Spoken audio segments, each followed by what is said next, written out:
Dark es la primera serie alemana que se estrenó en Netflix y entró por la puerta grande. Al inicio parecía ser una serie sobre niños que entran a la adolescencia en medio de un misterio sobrenatural, pero rápidamente nos dimos cuenta que la historia era más que eso, siendo sobre los secretos de 4 familias y cómo están interconectadas entre el espacio y tiempo, dentro de un bucle del que esperan poder escapar. Ahora Baran Bodar y Jan Jeffries entregan una segunda serie, y solo nos podemos preguntar, ¿logran crear otra serie intrigante o este barco se termina por hundir? Al finales del milenio, las hermanas Wachowski nos trajeron una película que se volvería de culto, que hizo que muchas películas de acción copiaran el bullet time que hacía que estas escenas se vieran espectaculares. Pero detrás de los efectos especiales y las coreografías se encontraba una premisa tan antigua como la filosofía misma. ¿Qué es la realidad? 1899 está basada en la alegoría de la caverna de Platón, y aunque el propósito del filósofo es ejemplificar y recalcar que el ser humano nace en la ignorancia y hay quienes llegan a sentirse cómodos ahí a tal punto de agredir a quienes se han liberado y ascendido a la tierra de las ideas, funciona para preguntarnos si realmente vivimos fuera de la caverna o lo que llamamos realidad realmente solo son sombras. Con la revolución digital, principalmente en la generación de mundos virtuales para videojuegos, nos surgió una pregunta, o mejor dicho, se actualizó la idea antigua de si solo somos parte del sueño de un ser superior.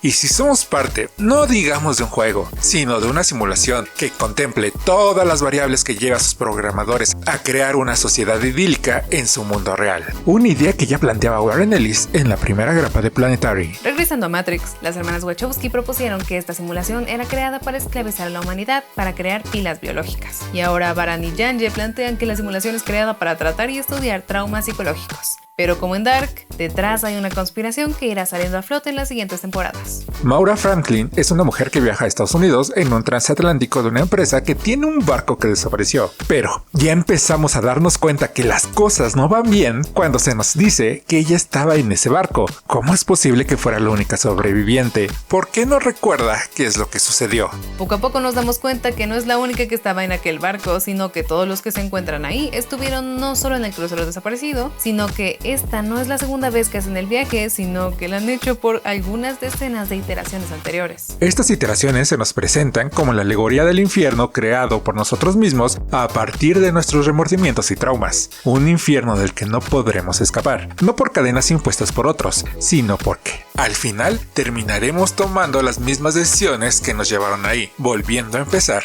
hasta la eternidad. Nuevamente juegan con el concepto de la eternidad a través de un loop en el que nos muestran que la única forma de escapar de nuestra realidad es haciendo cosas que rebasan a nuestra naturaleza humana y que solo se puede alcanzar a partir del conocimiento, no solo del universo, sino también de nosotros mismos. Pero como Platón expuso, quien pueda escapar prepárese para ser rechazado por quienes siguen encadenados. Es cuando se nos presenta al padre de Maura, como el arquitecto de esta simulación, casi como un científico loco que usa seres humanos como conejillos de indias, aun cuando sus intenciones sean buenas para que los haya encerrados logran por fin romper el loop y sanar sus heridas. Gimli mató a un amigo al drogar su bebida con la intención de robarle su lugar en el barco que se dirigía a América. Lucien traicionó a Jerome para escapar de la guerra, por lo que Jerome está en busca de venganza. Top es una mujer que mató a su abusador, entre muchas más. Pero, en un giro inesperado de la trama nos enteramos que el carcelero está tan encerrado como los prisioneros, con la diferencia de que él sabe que está dentro de una simulación y que junto a un ayudante tratan de escapar. Aquí es donde se empieza a torcer la trama aún más. En un inicio, Maura no sabe que está dentro de una simulación, pero con la ayuda de su esposo Daniel y su hijo Elliot, a través de las diferentes iteraciones, logra despertar y así poder escapar de la simulación, con lo que se nos presentan algunas incógnitas. Si Maura y su padre tienen la misma meta, ¿por qué no cooperar? ¿Por qué quiere que su hija pierda la memoria y siga en este loop? ¿Por qué Daniel y Elliot, que siguen conscientes de su realidad, no escapan y ayudan a Maura por fuera? Pero antes de resolverla, no se les olvide suscribirse, ya que les traemos bastante contenido sobre series, cómics y películas, además de los directos en los que hablamos de las series del momento. Se nos revela que Elliot estaba enfermo y para que Maura pudiera estar un poco más tiempo con él, creó esta simulación, o al menos eso es lo que parece, pero en algún momento su padre se hizo con la simulación y lo que quiere es terminar con la farsa. Las implicaciones de esto son que Maura sería la villana y que está usando a un grupo de gente para ella poder ser feliz, y por lo tanto su padre sería el héroe que la mantiene sin recuerdos para tener el tiempo para encontrar una forma de escapar. Y después de que parece que no va a haber más sorpresas, llega el final, uno que nos hace replantear todo, ya que Maura al salir de la simulación se encuentra con que está en una nave espacial con rumbo desconocido Además de que en la misma habitación en la que se encuentra ella, también podemos ver a parte de la tripulación y a pasajeros. Entonces podemos entender que la tripulación y pasajeros está viajando por el espacio. Como es un viaje estresante, tedioso y largo, son colocados en una simulación. Lo irónico es que es una simulación de un viaje en un transatlántico en 1899, los cuales podían ser estresantes, tediosos y largos. Mucho más para los pasajeros de clase baja que tenían que apretarse en sus camarotes. Y si es una simulación, ¿por qué no hacer una más amable y divertida? Lo que podemos suponer es que alguien la corrompió y que está usando a los pasajeros como conejillos de indias. Tal vez la programadora de esta simulación sí es Maura, y que la usó para poder estar con su hijo. Lo que aún no se ha revelado es si su hijo es una simulación del verdadero usando una inteligencia artificial, o si lo mantiene vivo en una situación de semi-éxtasis en la que su enfermedad va a avanzar lentamente, o no lo va a hacer porque no va a envejecer.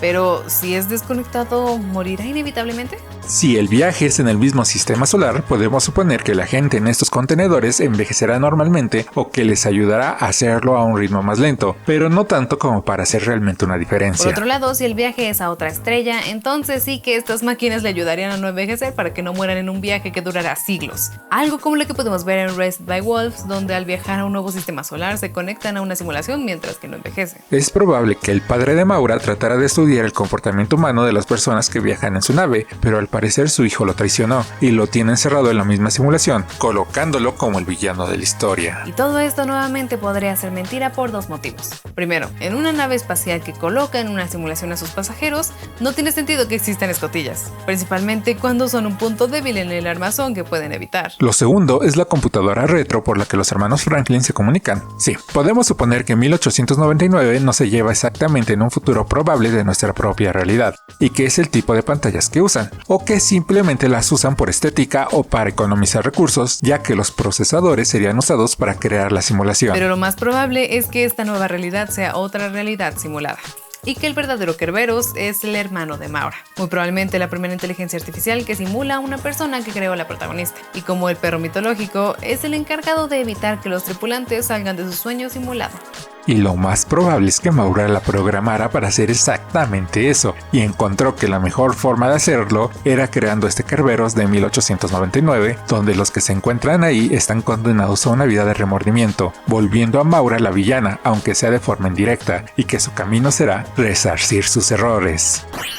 Pero aún falta para que nos enteremos qué es lo que realmente está pasando en el Kerberos. Y aquí en Tierra aún esperamos que no enreden más la trama, porque algo que hizo que mucha gente abandonara Dark en su segunda temporada es que dejaron de seguir la trama, principalmente cuando tardan alrededor de un año para continuarla. ¿Y tú tienes alguna teoría de lo que está pasando en el Kerberos? Muchas gracias por haber visto este video. Yo soy Gigi. Yo soy Jay San y esto es Tierra 1. Bye bye.